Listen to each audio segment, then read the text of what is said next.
വാങ്ങരുത് വാങ്ങരുത് വാങ്ങരുത്. കടം വാങ്ങാതെ പിന്നെ ഞാൻ എന്ത് ചെയ്യും?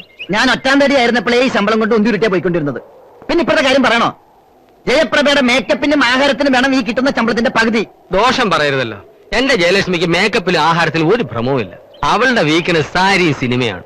ഓ, ഇപ്പോഴത്തെ സിനിമാ ടിക്കറ്റിന്റെ റേറ്റ് വെച്ച് നോക്കുമ്പോ ഞാൻ കൊട്ടകെ കൊടുത്ത കാശ് കൊണ്ട് ചെറിയൊരു ഹോട്ടൽ തുടങ്ങാമായിരുന്നു.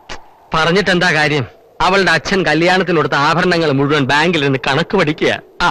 അതാ ഞാൻ പറഞ്ഞത്, നമുക്ക് 3 പേർക്കും ധാരാളം കടങ്ങളുണ്ട്. ശരിയല്ലേ? ശരിയാണ്.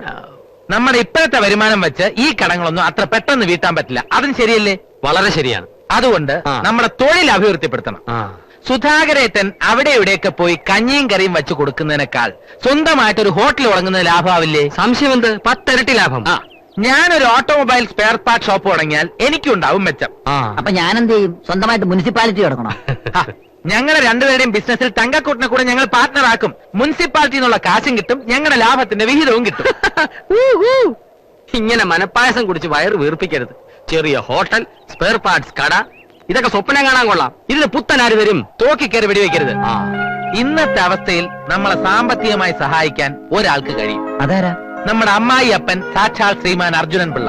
ചെന്ന് ചോദിച്ചാ മതി, പെട്ടി പറഞ്ഞ് എന്നെ എടുത്ത് തരും. കെട്ടായിട്ട് കല്യാണം കഴിഞ്ഞിട്ട് ഒരു അണ്ടർവെയർ പോലും ഇതുവരെ മേടിച്ചു തന്നിട്ടില്ല. പിന്നെ നമ്മൾ നേരിട്ട് എന്ന് അമ്മാവനോട് കാശ് ചോദിക്കണമെന്നല്ല പറഞ്ഞത്. പിന്നെ എങ്ങനെ? എഴുത്തയക്കണോ, കമ്പി അടിക്കണോ, അതോ കൊറിയർ പയ്യന്മാരെ പറഞ്ഞു വിടണോ?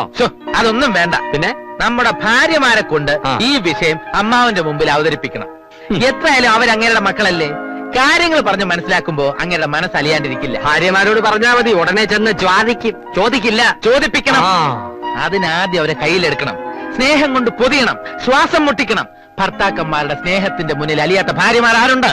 അപ്പൊ ഇപ്പൊ നമ്മൾ സ്നേഹം കൊടുക്കുന്നില്ലെന്നാണോ സാറ് പറയുന്നത്? എന്നല്ല, നമ്മുടെ സ്നേഹവും ആത്മാർത്ഥതയും ആവേശവും ഒക്കെ അവർ കൂടി ബോധ്യപ്പെടുന്ന രീതിയിൽ ഒന്നുകൂടി പ്രകടമാക്കണം. അതിനെന്താണൊരു വഴി?